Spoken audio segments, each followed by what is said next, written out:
A lot of people ask me, what kind of drawing program do you use? So here we go. This is a mega tutorial about everything that I use. I'm breaking this video down into 4 parts. Each timestamp for the different part will be in the description. So now you guys can stop asking me. And if you see a comment that's like asking, what blank do you use? It's now your job to link them to this video. So if you are linked to this video, that's why. All right, grab your pencils and papers. To draw, I use a Yiga Nova MVP 22U version 3. Whew!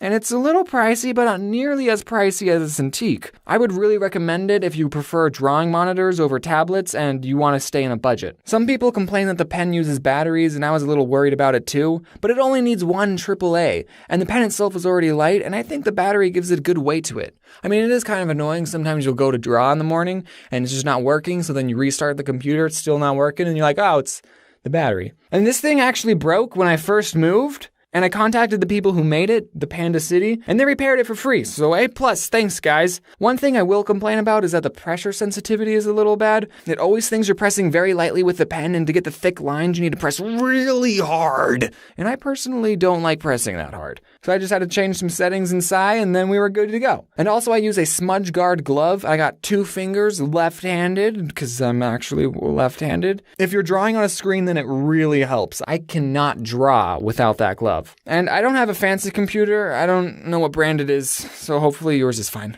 The program I use to draw is called Theodd1sout. It's free, if you know where to look, and one of the main reasons I like it is because it's totally customizable. You make your own shortcuts for tools.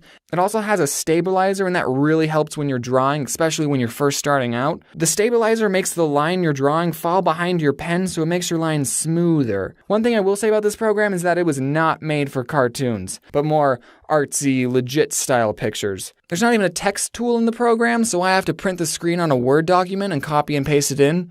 So that's a little unprofessional. I think it's pretty easy to use. You can pick it up pretty quickly, and there are hundreds of brush settings on the internet to try out. Now to color, I see this time and time again with people who use Psy. They'll move a layer down and then color everything in like a coloring book and then erase the stuff over the lines. No, you don't need to do that, son. So you want to use the magic wand tool, make sure it's set to transparency and working layer. So go to the line art layer, select just one part like their head, and boom, now you have it selected. You can only draw in this space. So now you move down a layer and you can get some base colors in with the paint bucket tool. I just draw the shadow line with the pen and then fill it in. For shading, you want to make a layer above the base color layer and then set it to multiply. And then I like to use a dark blue or a dark red, depending on what the base color is. And then you just turn the opacity down on the multiply layer, and it looks like a pretty good shadow. Same thing can be done with the screen function, but for highlights. I use Adobe Premiere to edit. It actually costs money and I'm paying for it. But I've used Sony Vegas and Camtasia, and I love this one way more than those. This program has everything I need to make videos like this. I'm not going to go into too much about how to use this program. There's a video made by Barry from the Game Grumps, and he made an Adobe Premiere tutorial. It wasn't really made for beginners. It was more of people who already have a basic understanding of the program, and I learned a lot from that video, so I would recommend watching it if you already have an idea of what Adobe Premiere is. And when I have my character, and let's say he moves from this position to this one, what I do in Theodd1sout is I save another picture where I distort the second image slightly in the direction of his travel. I save it, and then I put it in Premiere, and it lasts 1 frame. And that gives it sort of a bouncy look. It's a whole heck of a lot more work, but I don't know why I do it. I just like it. So you probably see a lot of people use this program. It's called Audacity, and I really like it. It's pretty simple and easy to use. There's a lot of tutorials out there. I record in my college's sound booth, so I have to request times like 2 or 3 days in advance. So I have to make sure my lines are perfect, and if I buff a line, then too bad. Dang it. I used to use a Blue Yeti to record, but now I don't. And the microphone that's in the sound booth, I think, is the Audio-Technica AT2020. Hold on, let me look at it.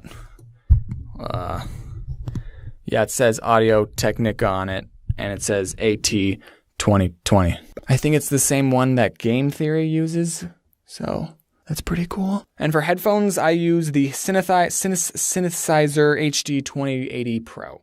It said 2080, it's not 2080. So I think that should cover everything. I mean, post-production update, I just want to mention another program I use called Levelator. So if we look at the original Audacity audio file and we play a clip of it, for the different part will be in the description. So now you guys can stop asking me.